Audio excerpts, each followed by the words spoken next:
Olá, seja bem-vindo ao dia 139 da nossa jornada de leitura bíblica Mostra-nos o Pai.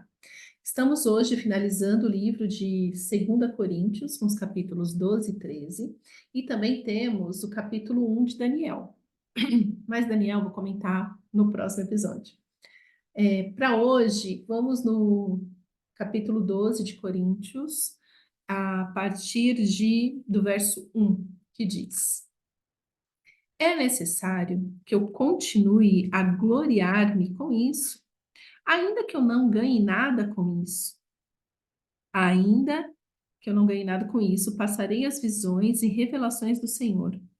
Conheço um homem em Cristo que há 14 anos foi arrebatado ao terceiro céu. Se foi no corpo ou fora do corpo, não sei. Deus o sabe. E sei que esse homem, se no corpo ou fora do corpo, não sei, mas Deus o sabe, foi arrebatado ao paraíso e ouviu coisas indizíveis, coisas que ao homem não é permitido falar. Nesse homem me gloriarei, mas não em mim mesmo, a não ser em minhas fraquezas. Mesmo que eu preferisse gloriar-me, não seria insensato, porque estaria falando a verdade.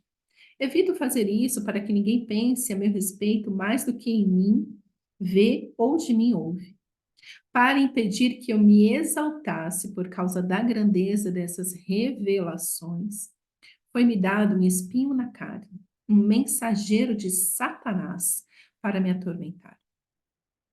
3 vezes roguei ao Senhor que o tirasse de mim, mas ele me disse: Minha graça é suficiente a você, pois o meu poder se aperfeiçoa na fraqueza. Portanto, eu me gloriarei ainda mais alegremente em minhas fraquezas, para que o poder de Cristo repouse em mim. Por isso, por amor de Cristo, regozijo-me nas fraquezas, nos insultos, nas necessidades, nas perseguições, nas angústias, pois quando sou fraco é que sou forte.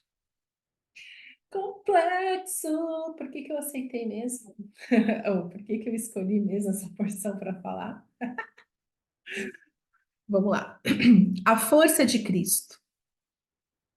E nós somos fortes porque dependemos dele.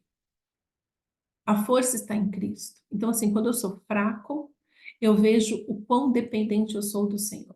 É isso que Paulo está falando.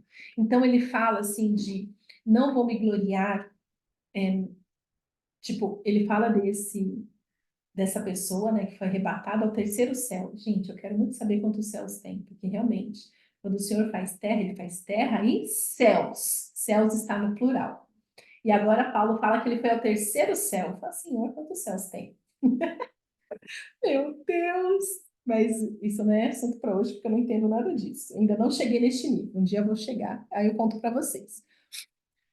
Mas Paulo está falando o seguinte: olha, eu não vou falar de mim dessa vez, eu vou falar de um outro, que ele teve uma experiência extraordinária com o Senhor. Se foi no corpo ou fora de corpo, ou seja, se ele foi pessoalmente ao terceiro céu, se foi o espírito dele que foi, eu não sei. E ali ele conta, né? Ele fala assim: tá, eu não vou falar de mim, eu vou falar de uma pessoa que teve uma experiência extraordinária com o Senhor. E ali, Paulo continua falando que eu não vou me gloriar pelas revelações que eu tenho. E então o Senhor enviou um espinho na carne, um mensageiro de Satanás, para que 3 vezes, né, foi-me dado um espinho na carne, um mensageiro de Satanás para me atormentar. Meu Deus, que tormento é esse? Eu que sou um homem, né? Então Paulo poderia falar assim: eu que sou um homem usado pelo Senhor, abençoadíssimo, com palavras, ensinos, né? Até Pedro achava os ensinos de Paulo profundos e complexos, e Pedro fala assim, né, na carta dele. Não, realmente, Paulo fala algumas coisas que nem a gente entende, é difícil de compreender, mas é um homem de Deus, né? Então, Pedro reconhecia essa unção de ensino que tinha sobre Paulo, né? Paulo, com esse ministério de ensino, de exortação, um guerreiro nas mãos do Senhor. Maravilhoso. Mas ele fala assim: tem um espinho na carne que me atormenta, e por 3 vezes. Então imagina um homem cheio de revelação, cheio do Espírito Santo, cheio de experiências extraordinárias com o Senhor, como ele devia guerrear com aquilo, falou assim, por que com isso, neste ponto, eu estou perdendo? E eu acho maravilhoso que a gente não sabe qual que é o espinho na carne de Paulo. Nós não sabemos, ele não dá nome. Tem muitas conjurações. Pode ser uma dor, pode ser uma enfermidade, pode ser isso, pode ser aquilo, né? São tantas confabulações. Mas assim, na Bíblia, tudo que está registrado, nada é por um acaso. Nada, absolutamente nada. Tem algumas histórias que você tem detalhes mais complexos, você fala, uau, eu tenho tanto detalhe disso. Outras coisas são apenas 2 versículos, você fala, uai, queria saber mais sobre isso. Alguém pode me falar qual que é o resto da história? Mas o que eu sei é que na Bíblia nada é por um acaso. E se não foi colocado aqui, qual era esse tormento? Né? O mensageiro de Satanás atormentava Paulo com isso? Não sabemos qual era esse tormento. Mas uma coisa é certa. Paulo, diante daquela situação, ele se sentiu o quê? Ele se sentiu sem força, se sentiu fraco. Ele era tão forte em tantas frentes, fazia tantos milagres, né? Viu, testemunhou tantos milagres na vida de outras pessoas, pessoas inclusive que ele tinha evangelizado, que ele tinha pregado Jesus, e as pessoas tinham se salvado. Então ele tinha testemunhos assim extraordinários. Mas o mensageiro de Satanás o fazia lembrar que ele era um homem dependente do Senhor. Então, o fato de não sabermos qual era esse espinho na carne faz hoje eu e você olhar para a nossa história e pensar o seguinte: o que tem me atormentado? Para me lembrar de que eu sou fraco. Mas é na minha fraqueza que eu dependo do Senhor, então Ele me fortalece. Ele me capacita. Ele me usa conforme a vontade dele. E isso é o suficiente. Então, meus queridos, se você tem sido atormentado pelo inimigo, se existe um espinho na sua carne, e você sabe o quão temente você é ao Senhor, porque só você pode julgar isso, você sabe que vida você tem com o Pai, que vida você tem com Deus. Então, se existe um espinho na sua carne te atormentando, fala assim, não é possível que eu não consiga me livrar disso. Eu faço esse milagre, eu oro, tal pessoa é curada, eu falo tal coisa, tal pessoa é liberta, eu vejo isso. E por que eu estou sendo atormentada desse jeito? Atormentada desse jeito por Satanás, pelo mensageiro de Satanás? É para que você saiba, para que você se lembre, nunca deixe de esquecer. Então, Paulo, ele andava num lugar assim, numa linha muito tênue entre a vaidade e a grandeza. Temos que nos lembrar quem Paulo era antes de conhecer Jesus face a face. Um fariseu, apaixonado pela palavra de Deus, tão apaixonado que ele perseguia os cristãos, porque ele entendia que Jesus não era o Filho de Deus até então. E por isso ele perseguiu os cristãos, porque eles estão falando o quê? Que o Deus de Israel enviou Jesus? Não, eles não vão falar isso é mentira, e ele atormentava, ele matou. Mas, quando ele conheceu Jesus face a face, ele começou a se mover pela revelação que ele teve em Cristo. Que sim, Cristo é o Filho de Deus. O Deus de Israel enviou o seu Filho, seu unigênito, Jesus Cristo, para salvar todo aquele que nele crê. E aí Paulo se movendo por isso agora, né? Então era um homem vaidoso, muito forte. E agora também se movia. Por quê? Porque isso é dom de Deus. Ele se movia agora também com sinais e maravilhas, prodígios, inteligência, sagacidade.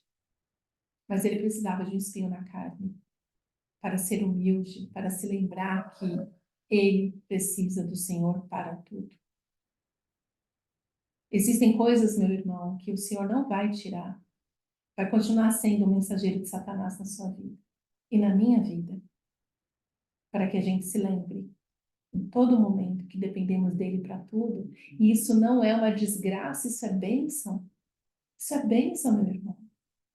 Porque isso mostra, isso é como somos corrompidos, vivemos neste mundo corrompido, somos corrompidos pelo pecado, e o tempo todo o nosso ego quer ser inflamado.